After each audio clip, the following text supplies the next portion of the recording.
নমস্কার বন্ধুরা, আমি ঝিমলি চলে এসেছি প্রিয় লেখিকা নবনীতা দেবসেনের রাগ অনুরাগ অথবা গুস্সার কিস্সা নিয়ে। সুতরাং আর দেরি না করে শোনা যাক রাগ অনুরাগ অথবা গুস্সার কিস্সা। গল্পটি ভালো লাগলে লাইক করবেন, অনেক শেয়ার করবেন এবং সাবস্ক্রাইব করে চ্যানেলের সঙ্গে থাকবেন। আমরা শুনছি রাগ অনুরাগ অথবা গুস্সার কিস্সা। ভাবলুম জয়াকে একটা ফোন করে দিই, ওদের বাড়িতে যাবার কথা ছিল, কিন্তু কি বৃষ্টি। আমাদের বাড়ির সামনে এক হাঁটু জল। ফোন করতেই জয়া কেঁদে ফেলল। সমিতা, এ কোথায় এসে পড়লুম রে, এখানে ভীষণ কাণ্ড হচ্ছে। কি ভীষণ কাণ্ড? জানি না, আমি বাক্স প্যাক করছি। কিসের বাক্স? কোথায় যাচ্ছিস? বাড়ি। বাড়ি কেন? এখানে কি করে থাকি? ও তো চলে গেছে, একা একা থাকবো। চলে গেছে মানে? কোথায় চলে গেছেন? বলে যায়নি, শিব ঠাকুর ভেঙে গেছে। কি বললি? শিব ঠাকুর ভেঙে গেছে? না না, ভেঙে যায়নি, শিব ঠাকুর ভেঙে গেছে। নবীন বাবু চলে গেছেন না শিব ঠাকুর ভেঙে গেছে, ঠিক করে বল। দুটোই। ও নেই, শিব ঠাকুরও নেই। ও নেই, শিব ঠাকুরও নেই মানে? কি যাতা বলছিস পাগলের মতন? পাগল নয়, সত্যি সত্যি কথা। শিব ঠাকুর ভেঙে ফেলেছে, ফেলে গটগট করে বাড়ি থেকে বেরিয়ে গেছে, বলে যায়নি কিচ্ছু। কি হবে সমিতা? কোন শিব ঠাকুরটা ভেঙেছে? ওই তো, যেটা তুই কাশি থেকে এনে দিয়েছিলি, রূপলি রঙের, মাথায় চাঁদটা মেটালের। চাঁদটা ভাঙেনি, সাপগুলো মেটালের, ওগুলোও আছে আনহার্ট। কেবল ঠাকুরটাই যা গুঁড়ো গুঁড়ো, খাটের তলাটা শিব ঠাকুরের গুঁড়োয় ভর্তি হয়ে গেছে। কেমন করে ভাঙলো? কে ভাঙলো? ওই তো ভাঙলো, রাগ করে ভাঙলো, বললো নিকুচি করেছে তোমার বলদা শিব ঠাকুরের। শিব ঠাকুরকেও বলদা বললো সমিতা। তা বলুকে, ওতে কিছু হবে না, কিন্তু ভাঙলো কিভাবে? তবে আর বলছি কি, ও তো ইচ্ছে করেই ভেঙে দিল, মাটিতে ছুঁড়ে ভেঙে দিল। পাপ হবে না? আমি এবার স্তম্ভিত। সেকুলার স্পিরিট আমি খুবই অ্যাপ্রিসিয়েট করি, কিন্তু এ আবার কি? মূর্তি ভাঙার এ কোন নয়া কালাপাহাড় এলো জয়ার বর হয়ে? শান্ত হয়ে সব বল তো শুনি, কি হয়েছিল? কেন ভেঙে দিল অত সুন্দর মূর্তিটা? কোথায় রেখেছিলি? ওই তো ম্যান্টেল পিসের ওপরেই ছিল, ওখান থেকে তুলে নিয়ে মাটিতে ছুঁড়ে ফেলে দিল। বলেই আবার হু হু করে কেঁদে ওঠে জয়া। চুপ কর, এক ধমক লাগাই। কি করছিলি তুই যে ওরকম খ্যাপামি করলেন নবীন বাবু? Your cigarette smoking is injurious to everyone's health. শুধু এই বলেছিলাম প্লিজ স্মোকিং ছেড়ে দাও। আমার শিব ঠাকুরের গায়ে হাত ছুঁয়ে এর আগে একদিন ওকে প্রমিস করিয়েছিলাম আর কোনোদিন সিগারেট খাবো না। কয়েকদিন দিব্যি খাচ্ছিল না, গুড বয়। মা, তারপরে দেখি আবার লুকিয়ে লুকিয়ে খাচ্ছে, বাথরুমে ধোঁয়ার গন্ধ। তখন ওকে ধরে এনে বলেছি, তুমি না আমার এই শিব ঠাকুরকে ছুঁয়ে প্রমিস করেছিলে, তোমার ডিভাইন প্রমিস ভঙ্গ করছো। ব্যাস, অমনি বাবুর রাগ হয়ে গেল, চিৎকার করে, বেশ করছি, যা করছি ঠিক করছি, তোমাকে বলদা শিব ঠাকুরের নিকুচি করছে, সে কিনা নিজে স্মোক করে গাঁজা থেকে চরস অব্দি, বলে শিব ঠাকুরকে তুলে মেঝে ধমাস করে আছাড় দিয়ে ফেললো। গুঁড়িয়ে গেছে দেখেই তাড়াতাড়ি নিজের ব্রিফকেসে কি সব জামা কাপড় ভরে নিয়ে ঝটপট লিফটে উঠে নেমে চলে গেল 5 মিনিটের মধ্যে, ঠিক যেমন ভাবে মার্ডারারিরা পালিয়ে যায়। কতক্ষণ আগে গেছেন? সে অনেকক্ষণ, 5:30টার সময়, তক্ষুনি আমরা চা খেয়েছিলাম। এখন তো 7:30 বাজে, ফোন টোনও করেননি? জয়া কাঁদতে লাগলো। আমিও প্যাক করে ফেলেছি, এক্ষুনি মার কাছে চলে যাচ্ছি। এ কেমন বাড়িতে এসে পড়েছি রে বাবা, আমি এখানে থাকবো না Samita, I cannot stay here. দাঁড়া, অত কাঁদিস না, কোথাও চলে টুলে যাস না, আমি আসছি। এখানে এক হাঁটু জল, তোদের ওখানেও তো প্রচন্ড জল জমে, কেমন করে যে যাই। তা হোক, তুমি কোথাও বেরিও না, ওখানে চুপচাপ বসে থাকো, আমি আসছি। কলকাতার আসলি হিরো এক বীরপুরুষ রিক্সাওয়ালার কল্যাণে কোনো রকমে জল ডিঙিয়ে তো পৌঁছানো গেল জয়াদের বাড়ি। ওখানেও রাস্তায় ঢেউ খেলছে। অতি কষ্টে সার্কাসের খেলুড়ির মতো কায়দা করে লাফিয়ে ঝাঁপিয়ে ঢুকে পড়লুম। ফ্ল্যাট বাড়ির সিঁড়ি তো জলে ডুবে আছে, দালানেও জলধারা বইছে। লিফটের কাছে পৌঁছতে হয় একটা আধো অন্ধকার করিডোর পেরিয়ে। সিঁড়ির নিচে বিল্ডিং এর অফিস, তবে বন্ধ দরজার সামনে টুল পেতে দারোয়ান বসে আছে। যেতে যেতে কেমন যেন একটা অস্বস্তি হলো আমার। আর একবার ফিরে চাইলুম দারোয়ানের দিকে। আবছা আঁধারে ওপাশে মুখ ঘুরিয়ে বসে আছে টুলের ওপরে। ওকে, পাশে বিলিতি চামড়ার ব্রিফকেস নামিয়ে রাখা, পায়ে দামি জুতো মোজা, পরনে স্যুট, হাতে জ্বলন্ত সিগারেট। কে? নবীন বাবু না? এখানে কি করছেন অন্ধকারে? প্রবল বৃষ্টি, ছাতা রেইনকোট কিছুই তো লই নাই সাথে, বাইরাইতে পারছি না। এখন 8টা বাজে, চলুন ওপরে চলুন, অনেকক্ষণ অন্ধকারে বসে আছেন। ভীষণ মশা। হবেই তো, ঘুরছে জায়গা, উঠুন উঠুন, প্রচন্ড ফ্যালসিপেরামের উপদ্রব এখন এখানে, ভীষণ ডেঞ্জারাস। ওপরে গিয়ে ডোরবেল বাজালেন নবীনবাবু নিজেই। সহজ সুরে বলে উঠলেন, এই যে জয়া, সমিতা আসছে, ভালো কইরা একটা কফি কইরা দাও দেহি, এই বৃষ্টির মধ্যে আসা তো সহজ না। দরজা খুলেই প্রথমে জয়া বাক্যহারা, আনন্দে ঝলমল করে উঠল পর মুহূর্তেই। বরের দিকে নজর না দিয়ে আমাকে নিয়ে পড়ল গদগদ আহ্লাদে।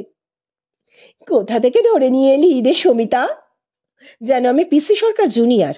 আমাকে কফি খাইয়ে নিজে হুইস্কে নিয়ে বসে খুশি গলায় নবীন বাবু বউকে বললেন, চাটা সাপটা রাইখা দিস তো জয়া, তোমারে আমি সিলভারে শিব ঠাকুর বানাইয়া দিমু, আনব্রেকেবল।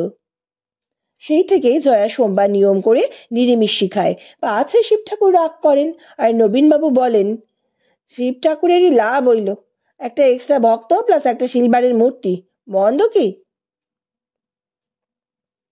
বাড়িতে পা দেওয়া মাত্র উদ্বিগ্ন গলায় জয়া বলল, রাস্তায় ওর সঙ্গে দেখা হলো? জয়ার পিছনে অনেকগুলো কাঁচা পাকা মুখ উদ্গ্রীব হয়ে অর্থাৎ গ্রীবা বাড়িয়ে রয়েছে। বাংলাদেশ থেকে আসা ভাসুর জা এবং ভাসুরঝি, কানপুর থেকে আসা ননদ, আবার শুধু সিডনি থেকে এসে পড়া মামা মামিমা। এদের সঙ্গে আমার আজ লাঞ্চ খাবার নেমন্তন্ন। দেরি হয়ে গেছে বলে দৌড়ে দৌড়ে আসছি কলেজ থেকে, ওরা এতক্ষণে খেতে বসে গেল বোধহয়। এখন এই এত বেলায় খাবার ঠিক মুখে মুখে সবাইকে বসিয়ে রেখে নবীনবাবু আবার কোথায় বেরুলেন, নিশ্চয়ই সিগারেট কিনতে। বলুম, আমি তো দেখলুম না, ওদিকের অন্য পানের দোকানটায় গেছেন হয়তো, খাবার আগেই সিগারেট। সিগারেট নয়, সিগারেট নয়, চিচিংয়ে, উনি তার জন্য বাড়ি থেকে বেরিয়ে গেছেন। চিচিং এর জন্য গৃহত্যাগ? এই যে গিনেস বুক অফ রেকর্ডসে উঠবার মতো কথা, এত বেলায় চিচিংয়ে দিয়ে কি হবে? চল তো ভেতরে গিয়ে বসি, তারপর শুনি। চিচিং এর জন্য গৃহত্যাগ বটে, কিন্তু ব্যাপার আর একটু জটিল। নবীনবাবু যার পর নাই মনক্ষুণ্ণ হয়ে গৃহত্যাগ করেছেন। তিনি চিংড়ি মাছ দিয়ে চিচিংয়ে খাবার গোপন বাসনা একান্তে প্রকাশ করেছিলেন স্ত্রীর কাছে, এবং তাজা চিচিংয়ে ও টাটকা কুচো চিংড়ি সাপ্লাইও দিয়েছিলেন যোগুবাবুর বাজার থেকে। কিন্তু এক্ষুনি খেতে বসবার ঠিক আগে রান্নাঘরে ঢুকে জানতে পেরেছেন ওই পদটি আজ রান্না করা হয়নি। নবীনবাবু আরো তেলে বেগুনে হয়ে গেলেন যখন শুনলেন চিচিংয়েটা 5 মেশালি সবজিতে দিয়ে দেওয়া হয়েছে। আর কুসা চিংড়িটা কোথায় দেওয়া হইল শুনি? ফেটে পড়েছেন নবীনবাবু। জয়া শান্ত মেয়ে, কিন্তু তারও আর সহ্য হয়নি। একই বাড়িতে প্রচুর অতিথি, তাদের নানা রকমের রান্না সামলাতে হচ্ছে। দোষের মধ্যে জয়া বলে ফেলেছে টুক করে, আমার বাপের বাড়িতে পাঠিয়ে দিয়েছি। হার যাবে কোথায়? ব্যাস অমনি about turn, no lift taking, no goodbyes, only a short speech. মুহূর্তের মধ্যে তিনি বৃহৎ বিশ্বের নাগরিক। নবীনবাবু আর এ সংসারের কেউ নন। এই রকম হৃদয়হীনা পত্নীদের জন্যই যুগে যুগে মহান পুরুষেরা গৃহত্যাগ করেছেন। এই জাতীয় অবহেলাই তাঁদের ঠাকুরের পায়ে পৌঁছে দিয়েছে। নবীনবাবু খাবার ঘরে আর ঢোকেননি। পায়ে ঘরের চপ্পল, পরনে পাজামা পাঞ্জাবি, সোজা রাস্তায়। ব্রিফকেস নেয়নি, কাপড় চোপড়ও সঙ্গে নেই, টাকাও বের করেনি আলমারি থেকে, বেশি দূরে যেতে পারবে না। এই পর্যন্ত বলে জয়া ফিক করে একটু হাসলো। লাঞ্চটা খেয়ে নিয়ে খুঁজতে বেরুলেই হবে। বাসু ঠাকুরের ইনসুলিন ইঞ্জেকশন নেওয়া হয়ে গেছে, আর অপেক্ষা করা মুশকিল। সবাই খেতে বসলুম। করলেই তো পারতিস, কুচো চিংড়ি চিচিংয়ের চচ্চড়িটা, কি আর বেশি খাটনি হতো। উত্তরেই সব ব্যাপারটা স্পষ্ট হলো। মাঝে মধ্যে বাজার করতে নবীনবাবু ভালোই বাসেন, সেই মতো মেনু ঠিক করে দেন। এই সপ্তাহে নবীনবাবুর বাজার করাটা বাধ্যকরী হয়ে পড়েছে। বাড়িতে প্রচুর অতিথি সমাগম, বিভিন্ন লোকের ভিন্ন রুচির রান্না বান্নার প্রয়োজন। রান্নাঘরে তুমুল কার্যক্রম শুরু হয়ে গেছে জয়ার। ননদ নিরামিষ খান, ভাসুরের চেয়ে স্পেশাল ডায়াবেটিক ডায়েট, জয়ার মামার হার্টের জন্য লো কোলেস্টেরল ডায়েট লাগে। সব দিক দেখে শুনেই ভেবেচিন্তে নবীনবাবু মহানন্দে বাজার করে এনেছেন। তার মধ্যে ছিল শখের চিচিঙে কুচো চিংড়িও। কিন্তু বাড়িতে এতগুলো মানুষ প্লাস আমি, কাজের লোকজনও কম নয়, সংখ্যায় অনেকগুলো মুখ। রাঁধলে তো চিচিঙে এতটুকুনি হয়ে যাবে, কুলোবে কেন? ওদিকে মামিমার আবার চিংড়ি মাছে অ্যালার্জি। এইসব ভেবেই জয়া সব রকমের সবজি দিয়ে বড় একটা চচ্চড়ি করেছে, তাতেই চিচিঙে দিয়েছে। কুচো চিংড়ি তুলে রেখেছে ফ্রিজে। পরদিন মামা মামিমা পুরীতে যাচ্ছেন, তখন রাঁধবে, আর একটু চিচিঙে আনিয়ে নিলেই হবে। ইতিমধ্যে এই কাণ্ড। সাধু সন্ন্যাসী হতে চাইলে সামনেই রামকৃষ্ণ মিশন আছে, আমি সাজেস্ট করি। ওখানে ওরা ওকে ভালো রকম চেনেন, ওখানে যাবে না। আর একটু এগুলো ভারত সেবাশ্রম সংঘ। দক্ষিণে গেলে রাম ঠাকুরের আশ্রম, আরো দক্ষিণে গেলে পরমানন্দ স্বামীর আশ্রম। আলোচনা জমে উঠছিল। বাধা দেন জয়ার মামা শ্বশুর। সারো তো, লোটা কম্বল নিয়ে বেরোয় নিও। চিচিঙে দিয়ে কুচো চিংড়ি খাওয়া হলো না বলে কেউ সন্ন্যাসী হয়ে যায় না। কাছাকাছি কি কি হোটেল আছে তোমাদের? জয়া গড় গড় করে বলে গেল, ওই তো সপ্তর্ষি আছে, ব্লিস আছে, হ্যাপি হোম আছে, ব্লুবেল আছে, আমার কাছে সব লেখা আছে। ফোন নম্বর বলবো? সপ্তর্ষিতে ফোন করা হলো, ব্লিসেও নেই, হ্যাপি হোমেও না। তবে অনেকগুলো গেস্ট হাউস গজিয়েছে পাড়ায়, তাদের তো নাম জানি না। চলো তো বেরোই, খুঁজে গিয়ে যাই, ধরে আনা যাক। পায়ে হেঁটে যাওয়া যাবে এমন জায়গাতে গেছে। খেয়ে উঠে বেরোনো হলো। একটু পানও খেয়ে আসা যাবে অমনি। মামা মামিমা, যা, ভাসুর ভাসুরজি, ননদ, আমি। জয়া লিডারশিপ দিচ্ছে। হই হই করতে করতে নবীনবাবুর সার্চ পার্টি বেরিয়ে পড়লো রাস্তায়, রীতিমতো শোভাযাত্রা করে। প্রথমেই মোড়ের মাথায় রঘুদার পানের দোকানে খবর নেওয়া হলো। কপাল ভালো, রঘুদা বলল ঘন্টাখানেক আগে ব্যানার্জি বাবুকে সামনের গলিতে ঢুকতে দেখেছে। খুব হন্তদন্ত হয়ে হাঁটছিলেন, এখনো বেরোননি। মহা আনন্দের শোভাযাত্রা ঢুকলো গলিতে। ওই তো সামনেই সাউথ স্টার হোটেল, ওখানেই লুকিয়েছেন নিশ্চিত। মনের সুখে মশলা ধোসা আর মাদ্রাজি কফি খাচ্ছেন, ওর প্রিয় খাদ্য। জয়া লাফিয়ে উঠল আহ্লাদে। দল বেঁধে আক্রমণ করবার দরকার নেই, আমরা বাইরে অপেক্ষা করি, জয়াই যাক ভেতরে। একটু বাদে কাঁদো কাঁদো মুখে জয়া বেরিয়ে এলো। নেই, ব্যানার্জি নামের কেউ নেই। 1 ঘন্টা আগে কোনো গেস্টই আসেনি এখানে, লাস্ট গেস্ট কাল ঢুকেছে বলল। চলো তো, আমি যাই। জয়ার ভাসুর ভিতরে চললেন জয়াকে নিয়ে। একটু পরেই ভিতরে উত্তেজিত কণ্ঠস্বর শুনে আমরা পিলপিল করে ঢুকে পড়ি। ভবেন বাবু চেঁচাচ্ছেন, I shall call the police. আর হাত জোর করে দক্ষিণী কর্মচারীটি বলছেন, no need sir, sir he told me not to tell his wife, no, he wanted some peace and quiet, sir. বোঝা গেল ব্যাপারটা। এই হোটেলের সঙ্গে যে সাউথ ইন্ডিয়ান ভোজনশালাটি রয়েছে, তারই কারণে এদের সঙ্গে নবীনবাবুর রীতিমতো ভাবসাব। তিনি এদের এসে বলেছেন স্ত্রীর সঙ্গে কলহ হয়েছে, 2 দিনের শান্তি চাই, স্ত্রীকে যেন খবরটা জানিয়ে দিও না। এরাও যথাসাধ্য সাহায্য করেছিলেন পুরনো খদ্দেরকে, কিন্তু পুলিশের নাম করেই সব গোলমাল করে দিয়েছেন নবীনবাবুর দাদা। নবীনবাবু তৈরি হয়েই বসেই ছিলেন, হাতে শুধু সিগারেট দেশলাই, পায়ে চটি। জয়া ঢুকতেই উঠে দাঁড়িয়ে সুরসুর করে বেরিয়ে এলেন। টেবিলে পড়ে রইল মাজলা ধোসা, কফির ভুক্তাবশেষ। শোভাযাত্রা ফেরার পথে একটু ঘুরে এলো, কেননা মামিমা বললেন মোড়ের দোকান থেকে ভাগ্নের জন্য চিচিঙে কিনে তবে বাড়ি ফিরবেন। জয়া ডেকেছিল ওর আলমারি গোছাতে। ভাদ্র মাসে রোদ, শাড়িগুলো রোদে দেওয়া দরকার, কতদিন নাড়াচাড়া পড়েনি, সিলভার ফিশ হয়ে গেল কিনা কে জানে। শাড়ি বের করে থাকে থাকে সাজিয়ে রাখছি জোড়া খাটের উপরে।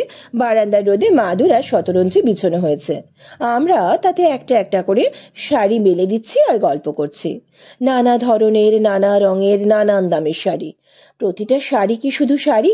তাতে কত সুখ দুঃখের গন্ধ মাখানো থাকে। প্রতিটি শাড়ির ইতিহাস আমাদের দুজনেরই মুখস্থ। এই টাঙ্গাইলটা সেবার পুজোয় পেলি, এই কাঞ্জিভরমটা কিনে দিলেন সে যে রুনুর বিয়েতে পড়বি বলে, ওই প্রিন্টেড সিল্কটা তোর জন্মদিনে নবীনবাবুর সারপ্রাইজ, আর ওই ঢাকাইখানা বুলটি যখন পেটে তখন ঢাকা থেকে এনে দিলেন নবীনবাবু। এই রকম সুখস্মৃতির গল্পে মুগ্ধ হয়ে মগ্ন হয়ে একেবারে মজে আছি দুজনে।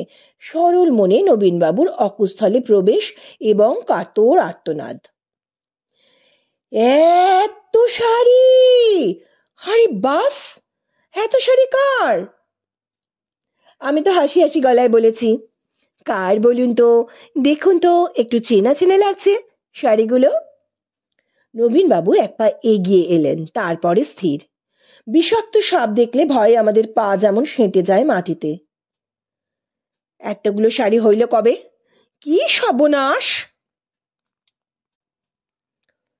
কেন, সর্বনাশের কি হয়েছে? হয় নাই ক্রিমিনাল মিসইউজ অফ রিসোর্সেস, অর্থের গর্হিত অপব্যয়। আরে তো পুলিশে দেওয়া উচিত হইতো। সিসি। কাকে পুলিশে দেবেন নবীনবাবু? বউকে? কেন? ও কি আপনার তহবিল তছরূপ করেছে? বেশিরভাগ তো আপনি নিজেই কিনে দিয়েছেন। জয়া নিজে তো শাড়ি কেনেই না। সে যেই দিউক না কেন, এত শাড়ি মাত্র একজনের হোড করাই অপরাধ, ক্রিমিনাল গ্রিড। এইসব শাড়ি সার্কুলেট করানো উচিত হয়। এই দিয়া তো মার্কেট খোলা যায়। দিয়া দাও গরিব দুঃখী দিকে ডাইকা ডিস্ট্রিবিউট কইরা দাও। জয়া ফোঁস করে উঠল, বাবা, ডিস্ট্রিবিউট কইরা দাও মানে? কেন দেব? এসব শাড়ি কি ফেল না? প্রত্যেকটা শাড়ির সেন্টিমেন্টাল হিস্ট্রি আছে, সেন্টিমেন্টাল জিওগ্রাফিও আছে। আমি ফোড়ন কাটি। কোনোটা ওর জন্য আপনি ঢাকা থেকে এনে দিয়েছেন, কোনোটা টোকিও থেকে, কোনোটা লখনৌ, কোনোটা চেন্নাই। মাত্র একজন মানুষের জন্য, ফর অনলি ওয়ান পার্সন, এই এতগুলো শাড়ি! See see see. নবীনবাবুর কানে কিছুই ঢুকছে না, মুখে বিজাতীয় বিতৃষ্ণা। এই যে হোর্ডিং এর নেশা, এইটা একটা ভীষণ খারাপ অসুখ, এ ভেরি ডেঞ্জারাস ডিজিজ। আরে নবীনবাবু, শাড়ির নেশা সকলেরই আছে, সব মেয়েদের আছে, এটা কোনো অসুখই না। আলবৎ অসুখ। দেশের মানুষে খাইতে পায় না, বন্যার্থদের পরনের কাপড় নাই, আর তুমি কিনা বান্ডিল বান্ডিল ইউজলেস কাপড় বুকে লইয়া বসে আছো। Same same. অনিলা, অনিলা, এইদিকে আসো তো দেখি একবার। অনিলা এসে দাঁড়ালো। এই যে অনিলা, আসছো, দেখছো বৌদির কত শাড়ি। তোমার যেই কটা ইচ্ছা লইয়া যাও তো মনি, লজ্জা কিচ্ছু নাই, এত শাড়ি বৌদির চাই না। অনিলার ভুরু কুঁচকে গেল। সে নবীনবাবুকে আগা পাঁচতলা ভালো করে চেয়ে দেখে মেপে নিল। সময়টা নেহাত সকালবেলা, যদিও রবিবার। এখনই না। এবার চোখ আমার দিকে, সর্বশেষে জয়ার দিকে। জয়ার দিকে তাকিয়ে মুখে কাপড় চাপা। কই নিবে না? কোন কোন শাড়ি নিবা তুমি? লইয়া যাও। এই যে নিচ্ছি বলে অনিলা গম্ভীরভাবে আঁচলে ভালো করে হাত পুছতে থাকে। তারপর এগিয়ে এসে একটা কাপড় কোলে তুলে নিয়ে বারান্দায় চলে যায়, মাদুরের উপর মেলে দিতে শুরু করে। আরে করো কি? তোমারে কি কইলাম? নেব পরে নেব, আগে তো রোদে দিয়ে নি। আমাদের বস্তিতে রোদ কোথায়? তা বটে। দেখো জয়া, দেখো, জীবনে তো দুঃখ কষ্ট কিছুই জানলা না, বড় লোকে স্পয়েলড ওয়াইফ হইয়া গোটা লাইফটা সুখেই কাইটা গেল তোমার। এবার আমি সন্ন্যাসী হয়ে বেরিয়ে যাব। রোজ রোজ এই পাগলামি আর সহ্য হয় না। কান্না ভরা গলায় কথাগুলো বলতে বলতে একটা কাপড় ঠেলে মেঝেতে ফেলে দিল জয়া। কাপড়গুলো ছড়িয়ে পড়ল নবীনবাবুর পায়ের কাছে। নাকি সহ্য হয় না? রাগ দেখাইতাছো? ওকে, ঠিক আছে। বলতে বলতে নবীনবাবু আলমারি খুলে ফেললেন। ব্রিফকেসে জামা কাপড় ভরা হয়ে গেল। ক্রেডিট কার্ড তো আছেই। নবীনবাবু বেরিয়ে গেলেন। রবিবার তো অফিসে যাবেন না। জয়া বলল, যান, যেখানে খুশি চলে যান, আমি আর পারি না। মেয়ের বিয়ে হয়ে গেছে, আজ বাদে কাল নাতি নাতনি হবে, এখনো এই জিনিস চলছে। কালকে যদি না ফেরেন তখন খোঁজ করব। ভালো জায়গাতেই যাবেন। রাগ করে বেরিয়ে গিয়ে কলকাতার সব হোটেলেই আশ্রয় নেওয়া হয়ে গিয়েছে নবীনবাবুর। বড় রাস্তার মোড় অবধি পৌঁছেই রাগটা পড়ে যায়। কিন্তু তখন ফিরবেন কোন মুখে? কোন বড় হোটেলে গিয়ে বসে থাকেন? কখন দরজায় নখ পড়বে? দরজা খুললেই জয়ার হাসি হাসি মুখখানা। রেগে গেলে ওর মুখটা হাসি হাসি থেকেই যায়। দেখতে পাবেন এবং সঙ্গে সঙ্গে উঠে বাড়ি চলে যাবেন। সারতেও হয় না। নবীনবাবুর 7 স্টার কমফোর্ট সেখানে বাঁধা। এসব 5 স্টারেরা তাকে কি সার্ভিস দেবে? 2-3 মাস অন্তর অন্তরই এমন ঘটে। বাড়ির কাজের লোকেরা জানে, ড্রাইভার মুকেশ জানে সবচেয়ে বেশি করে, অফিসেও সবাই জানে, বন্ধু বান্ধব আত্মীয় স্বজন তো জানেই, এখন বেআই বাড়িতেও জানাজানি হয়ে গেছে। জয়া বলল, না সমিতা, আমি আর খুঁজতে বেরিব না, সবাই হাসে। এই যে বৌদি, দাদার জন্য তো? না, এবার এখানে আসেনি, হ্যাপি হোমে দেখুন তো, বলবে সাউথ স্টার। আবার ওদিকে, no madam, Mister Banerjee didn't come to us this time, try the Taj, বলবে গ্র্যান্ড। ও যখন ফিরবে ফিরুক, নিজের খুশি মতন। জয়ার গজগজ আর শেষ হয় না। গজগজ করতে করতেই আমরা শাড়ি রোদে দিলুম। আমাদের কফি দিতে দিতে অনিলাও বলল, দাদা বাবুর যে কি কথা! হ্যাঁ, মানছি বটে, বৌদির মতন এত কাপড়ের গাদা কারো বাড়িতে দেখিনি। তা বলে বিলিয়ে দেবে? একটু ভোগ করবে না? আরে কটা দিন যাক, পরে দিয়েই তো দিতে হবে। কি বলো? এখনো বৌদি তো সধবা আছে, শাড়িগুলো দিয়ে দেবে কেন? যত অলক্ষণে কথাবার্তা। সেদিন জয়া খোঁজ করলো না। পরদিন সোমবার, নিশ্চয়ই অফিস যাবেন। ফোন করে জানলো ঠিকই অফিসে এসেছেন, অফিস থেকে বাড়ি ফিরবেন। চায়ের সঙ্গে দেবে বলে বরের জন্য মাছের চপ বানাতে বসলো, কিন্তু অফিস থেকে ফেরার সময় পার হয়ে গেল, নবীনবাবু ফিরলেন না। মাছের চপ গড়া অবস্থায় ফ্রিজে ঢুকে গেল, ভাজা হলো না। জয়া ফোন নিয়ে বসলো। ডিরেক্টরি দেখে দেখে সব হোটেলের ফোন নাম্বার ওর কাছে আলাদা ডায়েরিতে তোলাই আছে, 5 স্টার, 3 স্টার সবই, এবং পাড়ার যাবতীয় আবাস স্থলের হদিশও। সেই ডায়েরি দেখে দেখে ফোন শুরু হলো। Grand, Taj, Hindustan international, park, airport hotel. শেষে ছোট হোটেলে খোঁজ করতে গিয়েই খবর মিলল। অ্যাস্টর থেকে বলল, হ্যাঁ, মিস্টার ব্যানার্জি ওখানে ছিলেন রবিবার, কিন্তু আজ সকালে চেক আউট করেছেন। জয়া আর আমি ইতিমধ্যে যাবতীয় বন্ধু বান্ধবকে ফোন করে ফেলেছি, এমনকি চন্দননগরে ওদের বেআই বাড়িতেও। মেয়ে জামাই তো দুর্গাপুরে, সেখানেও একবার খবর নেওয়া হলো। যদিও জামাইয়ের ওপর তার অভিমান অভিযোগের লম্বা ফিরিস্তি, তবুও হঠাৎ দুর্গাপুর চলে যাওয়া মোটেই অসম্ভব নয়। সব জায়গায় না শুনতে শুনতে জয়া ভয় পেয়ে গেল, আমিও। কি করি? পুলিশকে জানাবো? পুলিশকে আবার নবীনবাবুর ভীষণ ভয়। থাক, এখনই পুলিশে নয়, জয়া বলল, আর একটু দেখি।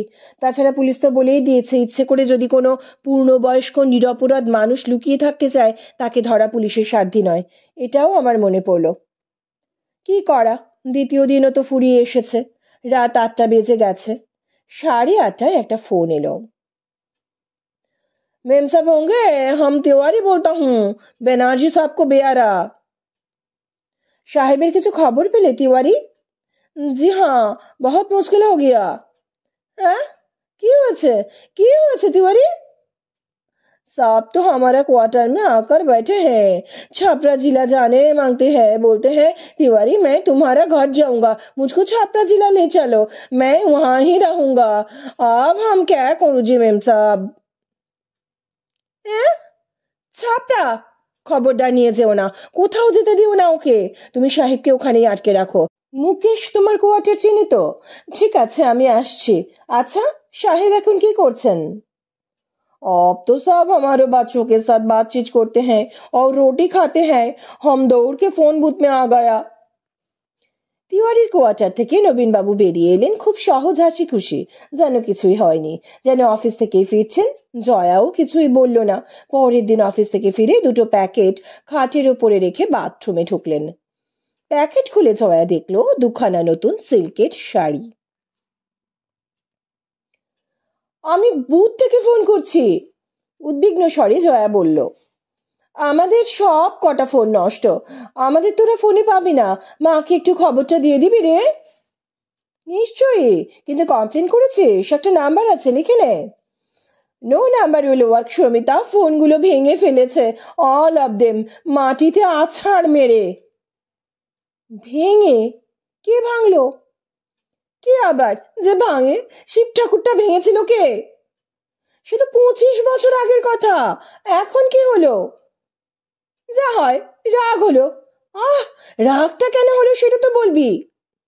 আমি বেশি বেশি ফোন করি তাই। তা বলে ভেঙে ফেলবেন সবগুলো টেলিফোন? প্রত্যেকটা। প্রথমেই তো ছুঁড়ে ফেলে দিল কর্ডলেসটাকে। ওটাই হাতের কাছে ছিল, তা ওটা পড়বা মাত্র ঢাকনা খুলে গিয়ে ব্যাটারিগুলো বের হয়ে চারদিকে ছত্রখানা হয়ে ছিটিয়ে পড়লো। কিন্তু যন্ত্রটা ভাঙলো না। ও তখন রিসিভারটাকে দেওয়ালে ঠুকে ঠুকে ভেঙে ফেললো। দেওয়ালেরও প্লাস্টিক রং চটে গেল, সিমেন্ট বালি খসে পড়লো। ইস! তারপরে মনে পড়েছে আসল যন্ত্রটা ও ঘরে রয়ে গিয়েছে। ছুটে গিয়ে সেটা তুলে মেঝে আছড়ে ভেঙে ফেলে ভাঙলো। মেঝের মার্বেলেও স্ক্র্যাচ পড়ে গেছে। আহা! তারপরে ব্রিফকেসে জামা কাপড় নিয়ে দৌড়ে বেরিয়ে গেছে। প্রথমে অফিসে গিয়েছিল, সেখান থেকে যে কোথায় গেল কেউ জানে না। গাড়িও নেয়নি, বাড়িতে তো ফোনও নেই। খোঁজ নেওয়াও কি ঝামেলা হয়ে গেছে। কি করি বলতো এমন বরকে নিয়ে? কি আর করবি, 25 বছর তো কাটালি। মুকেশকে নিয়ে বেরিয়ে পড় ইউজুয়াল রাউন্ডে। জানিসই তো কোথাও কোথাও যেতে পারেন। কিন্তু হঠাৎ ফোনের উপর এত রাগ কেন? বিল বুঝি অতিরিক্ত হেভি এসেছে? না না, বিল টিল নিয়ে ও মাথায় ঘামায় না, এ অন্য কাণ্ড। আমার উপর রাগ কেন? ওর লিস্টটা তৈরি করে দিইনি। কিসের লিস্টি? ওর জামাইয়ের কি কি দোষ, জামাইয়ের নামে ওর কমপ্লেন্টসের দীর্ঘ তালিকা আছে। আমাকে সেগুলো সমানেই শুনতে হয়। সেই তালিকার ফেয়ার কপি প্রস্তুত করে দিতে হবে আমাকে কম্পিউটারে ফেলে। আমি করে দিইনি তাই রাগ। দোষের লিস্ট? কিসের দোষ? সে অনেক। প্রথম দোষ, তার নাম সে কেন জোজো লেখে, জ্যোতিষ্ক লেখে না। দ্বিতীয় দোষ, কেন সে ইংরেজিতে রবি ঠাকুর পড়েছে, বাংলা হরফ কেন পড়তে শেখেনি। তৃতীয় দোষ, সে IAS হওয়া সত্ত্বেও কেন কমার্শিয়াল ফার্মে চাকরি করছে, পুরো সরকারি ট্রেনিংটা ওয়েস্টেড। 4 নম্বর, দেশের সেবা না করে কেন সে টাকার লোভে, ইত্যাদি ইত্যাদি অনেক। আচ্ছা, তোমার জামাইয়ের নামে কমপ্লেন করবার হয় তুমি নিজেই করো, আমাকে দিয়ে কেন? ওই যেসব কারণে ওর এই বিয়েতে আপত্তি ছিল সেই সব।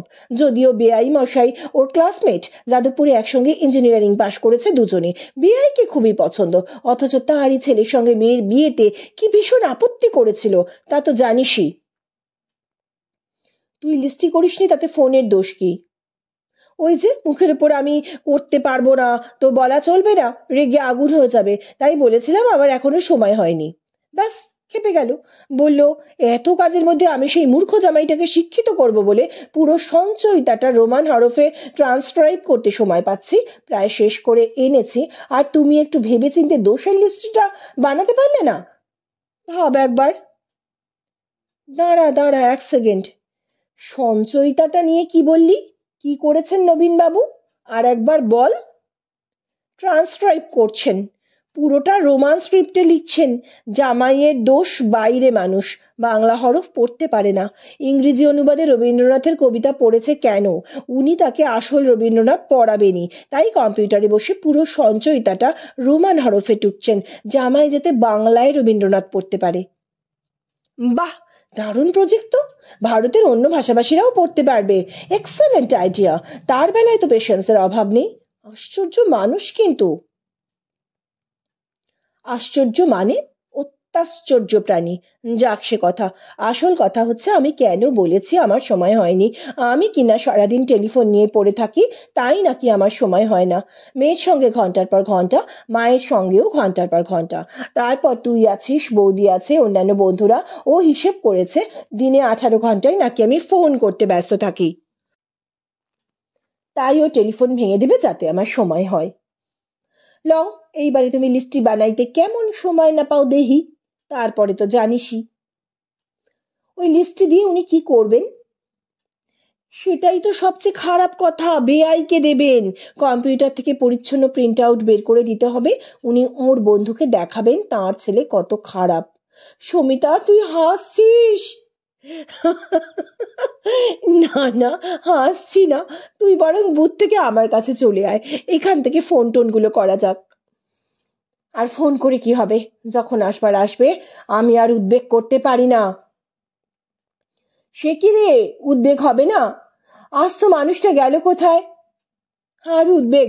এবার আমি কোথাও চলে যাব যেদিকে দুচক্ষু যায়। মুকেশ সর্বত্র খোঁজ নিয়ে এসেছে। অফিস থেকে ফোন করিয়েছিল, বড় বড় হোটেলগুলোতে নেই। বন্ধু বান্ধবের বাড়ি বাড়ি খুঁজতে যেতে হবে এবার। পাওয়া গেল চন্দননগরে। যে জামাইকে নিয়ে এত কাণ্ড সেই জোজোরই বাবার কাছে বেআই বাড়ি গিয়ে হাত পা ছড়িয়ে দিব্যি দুদিন আরাম করে এলেন। তাঁদের বলেননি তো ফোন ভেঙে রেখেছেন। বেচারা বেআই বেআইন ফোন করে করে জয়াকে না পেয়ে হয়রান। অবশেষে ওর মাকে জানিয়েছেন। গাড়ি নিয়ে জয়া ছুটেছে চন্দননগরে। বিকেল বেলা জয়ার কাছে গেলুম চন্দননগর ফিরতা নবীনবাবুকে দেখতে। জয়া বলল, ছেলে ধরা হয়, পাখি ধরা হয়, বর ধরা হয় বলে তো কখনো শুনিনি, আমি প্রথম। বউয়ের হাতে তৈরি গরম গরম ফুলকপির সিঙাড়া দিয়ে চা খেতে খেতে নবীনবাবু সলজ্জ মৃদু হাসলেন। তারপর পকেট থেকে একটা রঙিন রাংতার মোড়ক বের করে জয়াকে দিলেন। চকোলেট? কি আছে এতে? খুইলাই দেহ না। প্যাকেট খুলতে দেখা গেল ছোট্ট সুশ্রী মিষ্টি স্মার্ট একটি সেলফোন ঝিকমিক করে হাসছে। আনন্দে বিষয়ে উদ্ভাসিত মুখেও জয়া বলতে ছাড়ল না, এটা আনব্রেকেবল ম্যাটেরিয়াল তো? গরম চায়ে চুমুক দিয়ে নবীনবাবু নায়কোচিত কায়দায় নিজের বুকে বৃদ্ধাঙ্গুষ্ঠ ঠেকিয়ে বললেন, ওইটা হইলেই বাকি, এইটা তো আনব্রেকেবল না, অলরেডি ব্রোকেন। কি বলেন সমিতা? যেতেই জয়া হেসে গড়িয়ে পড়ল। দেখ তোদের নবীনবাবুর কাণ্ড, আজ কি কাণ্ডটাই করেছে। অফিসে সবাই আমাকে এসে কমপ্লেন করে গেছে। বম্বে থেকে অ্যাপয়েন্টমেন্ট নিয়ে একজন ক্লায়েন্ট এসেছিল আজ। দুজনে মিলে অফিস ঘরে বসেছে।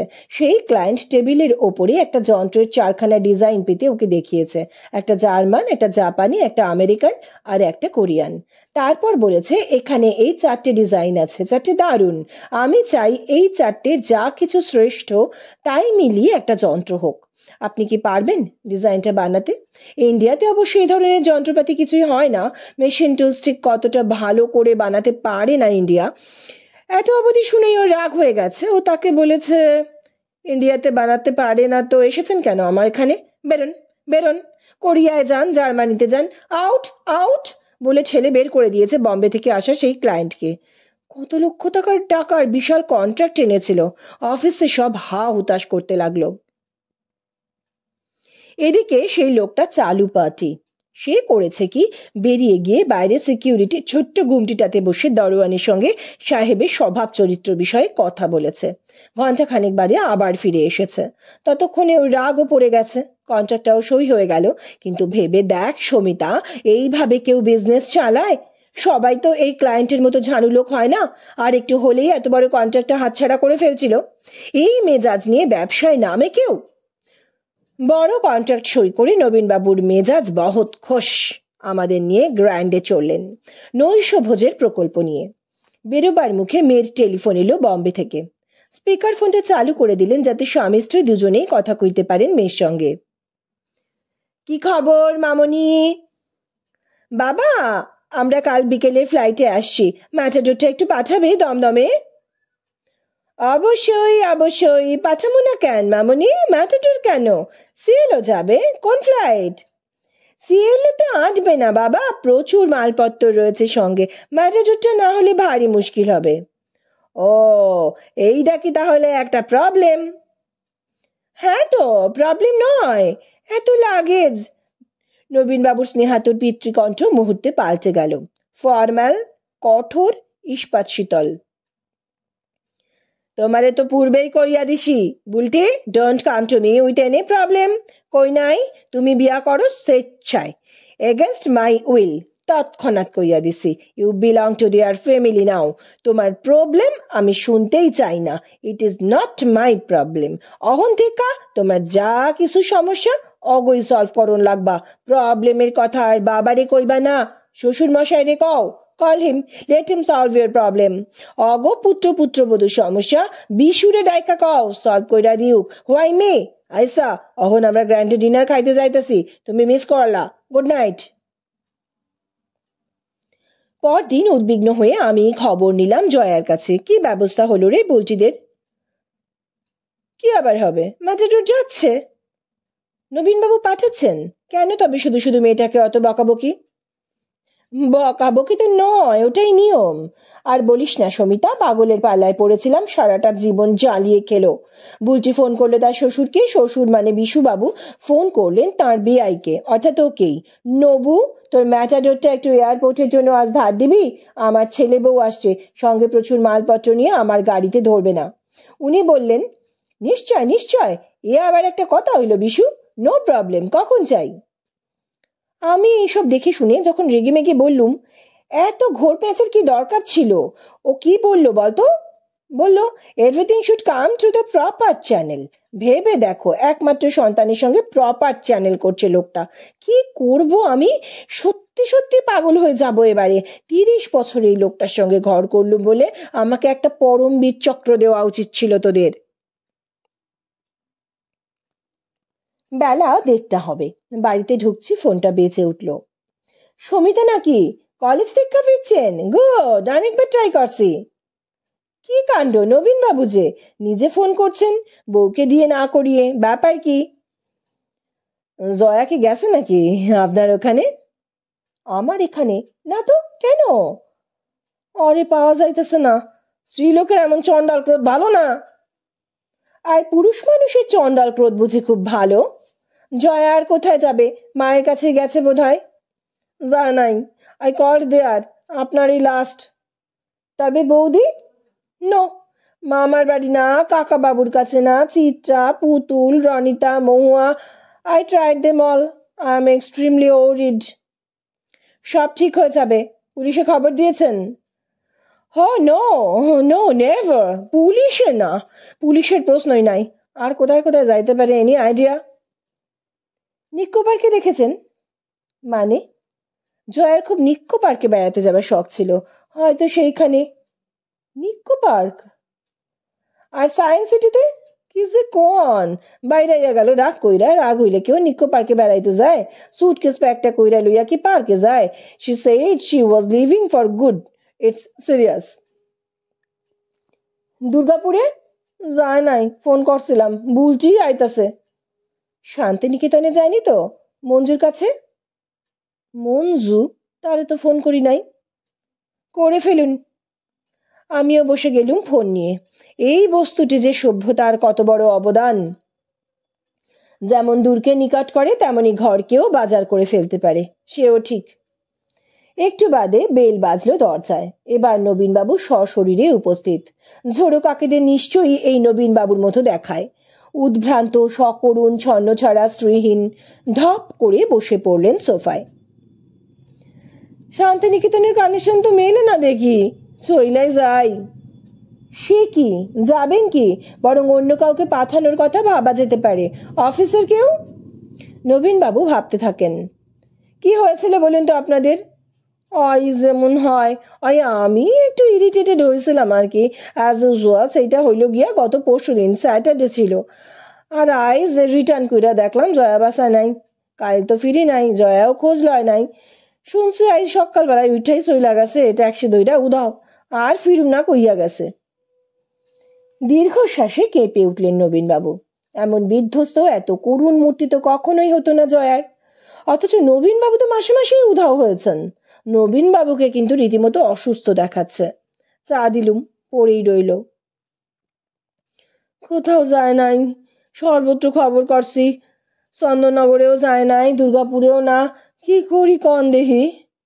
চা জুড়িয়ে গেল। ভয় ভয় করা শুরু হয়েছে। এমন সময়ে শেষ পর্যন্ত খবর আনলো মুকেশ ড্রাইভার। কৃষ্ণমূর্তি সাহেবের ড্রাইভার আজ সকালে ব্যানার্জি মেমসাবকে দেখেছে এয়ারপোর্টে। হাতে এয়ার ব্যাগ ছিল। ট্যাক্সি থেকে নামলেন। ট্যাক্সিতে সঙ্গে কেউ ছিল না, মেমসাব একা।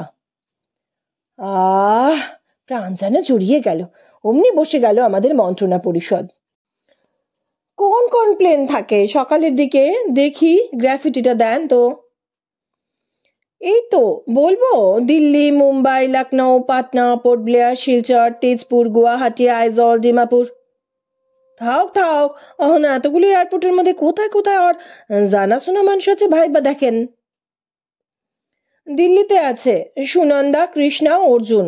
মুম্বাইতে অর্চনা, লখনৌতে তিমির, পটনায় শান্তনাদি, পোর্ট ব্লেয়ারে গোপাল, গুয়াহাটিতে নবকান্তদা, শিলচরে মিষ্টু, তেজপুরে আলোদি, আইজলে আর ডিমাপুরে কাউকে ঠিক মনে করতে পারছি না এক্ষুনি। তবে এনাদের মধ্যে কার কার কাছেও যাইতে পারে। প্রত্যেকের কাছেই? যা বাবা, গেছে গিয়া। সকলেরই তো ফোন নাম্বার আছে, আপনি বসে বসে ধীরে সুস্থে ফোন করুন, ঠিক পেয়ে যাবেন কোথাও না কোথাও। ও তো হোটেলে উঠবে না আপনার মতন। নবীনবাবু স্বহস্তে ফোন করতে অভ্যস্ত নেন। এসব ম্যানুয়াল লেবার তাকে অফিসের সেক্রেটারি বাড়িতে পত্নী সাপ্লাই দেন। লং ডিস্টেন্স ফোন নিয়ে বসেছেন, ধৈর্য থাকছে না। একবারে হলো না, দুবার, তিনবার। ড্যাম ইট বলে ছুঁড়ে ফেলতে গিয়েও ছুড়লেন না রিসিভারটা। পূর্বে শিক্ষা হয়েছে এই সাবজেক্টে। আমার দিকে বারবার অর্থপূর্ণভাবে তাকালেও আমি ডায়াল করে দিচ্ছি না। ওর বউ, উনি করুন যা করবার। এবার দেখুন, একজন পালিয়ে গেলে অন্যজনের কেমন লাগে। কিন্তু জয়া মেয়েটাই বা কেমন? তোর বরকে তুই শিক্ষা দিচ্ছিস দে, কিন্তু আমাদের খবরটা দিয়ে যাবি তো? মাকেও শুধু শুধু দুর্ভাবনায় ফেলা। প্রথমে সিঙ্গেল পসিবিলিটির শহরগুলো ট্রাই করি। বম্বেতে নেই, পাটনাতেও নেই, গুয়াহাটিতেও নেই। দিল্লিতে 3-4 জন বন্ধু এক এক করে ধরবো। কিন্তু ভীষণ লাকি, পাওয়া গেল প্রথম চেষ্টাতেই। কৃষ্ণার বাড়িতে গিয়ে বসে আছেন। কৃষ্ণার অবস্থা সঙ্গীন, কোনো কথাই শুনছে না, কিছুতেই ফিরবে না আর কলকাতাতে। বলছে ঢের হয়েছে সংসার সুখ, এখন সে হরিদ্বারে যাবে, আশ্রমে থাকবে। হরিদ্বার যাবার জন্য গাড়ি ভাড়া করতে বলেছে, এখন সেই চেষ্টা চলছে। ছকটা এরকম হলো, হরিদ্বারের জন্য গাড়ি এসেছে বলে জয়াকে তুলে সোজা এয়ারপোর্ট, তারপর এই যে তোমার টিকিট বলে কলকাতার প্লেনে উঠিয়ে দেওয়া হবে। তুলে দিয়েই কৃষ্ণা আমাদের ফোনে জানাবে, আমরা ওকে এয়ারপোর্টে গিয়ে রিসিভ করে নেব। মুহূর্তের মধ্যে জাদু মন্ত্রে রূপান্তর ঘটল নবীনবাবুর। হাঁক ডাক শুরু করে দিলেন, মুকেশ তেল ভরো, বিকেলে দমদমে যেতে হবে, মেম সাহেব আসছেন। ইতিমধ্যে দুর্গাপুর থেকে বুলটি এসে গেছে, জামাইয়েরও এসে পড়ার কথা। এ তো আর নবীনবাবুর উধাও হওয়া নয়, এটা একটা ফ্যামিলি ক্রাইসিস। IC 264 এর জন্য উৎকণ্ঠিত প্রতীক্ষায় দমদম আলো করে আছে আমরা। নবীনবাবু, বুলটি, জোজো, আমি, দাদা বৌদি, চিত্রা, পুতুল, রনিতা এবং কাকাবাবু। আমাদের হাতে গাঁদা ফুলের মালা, দেবদারু পাতায় মোড়া সিজন ফ্লাওয়ারের তোড়া। আর কিছু তেমন পাওয়া গেল না পথে, কিন্তু বুলটি এনেছে দারুণ একটা গোলাপ ফুলের বাস্কেট, আর জামাই ব্যানার লিখে এনেছে ওয়েলকাম ব্যাক। কাকাবাবু আর জোজো সেটা ধরে আছেন। সেদিকে দৃষ্টিপাত না করেই লাজুক লাজুক চুর চোর মুখে জয়া এগিয়ে এলো, হাতে ক্যারি অন সুটকেস। আমরা ঝাঁপিয়ে পড়লাম ফুল নিয়ে, মালা নিয়ে। আমাদের পাত্তা না দিয়ে জয়া নবীনবাবুর দিকে এগোলো। এমন সময় বুলটি গিয়ে মাকে জড়িয়ে ধরে হাতে গোলাপ ফুলের বাস্কেটটা তুলে দিয়ে বলল, মা, we are so proud of you, you have done the right thing. এটা তোমার অনেক আগেই করা উচিত ছিল। এবারে জয়া হেসে ফেললো, আর সেই হাসি দেখে সবাই হেসে উঠলুম। মেঘ সরে গেল, শুধু নবীনবাবু হাসেননি। জয়া পায়ে পায়ে তাঁর দিকে এগিয়ে গেল। তারপর বাংলা সিনেমার চিরন্তন নায়িকা নিয়মে নবীনবাবু শার্টের উল্টো পাল্টা লাগানো বোতামগুলো ঠিকঠাক লাগাতে শুরু করলো। নবীনবাবু এক ঝটকায় জামাটামা ছাড়িয়ে নিয়ে গেটের দিকে হাঁটা শুরু করলেন। পিছু পিছু চলল ওয়েলকাম পার্টির শোভাযাত্রা এবং জয়া। গাড়িতে পৌঁছেই নবীনবাবু বললেন, মুকেশ, আমি এয়ারপোর্ট হোটেলে নেমে যাব। কেন বাবা, আমরা তো এখন হোটেলেই যাচ্ছি। বুলটি বলে ওঠে, তুমি ওখানেই থাকবে, তুমি আর মা। গ্র্যান্ড হানিমুন স্যুট বুক করে রেখেছে যে তোমাদের জামাই, মায়ের রিটার্ন সেলিব্রেট করতে হবে না। আমরা হই হই করে উঠলুম। জয়া নবীনবাবুর কাছে ঘেঁষতে গিয়ে কনুইতে মৃদু ঠেলা মেরে বলল, এটাও অ্যাড করে দিতে হবে কিন্তু সেই কুকর্মের লিস্টিতে।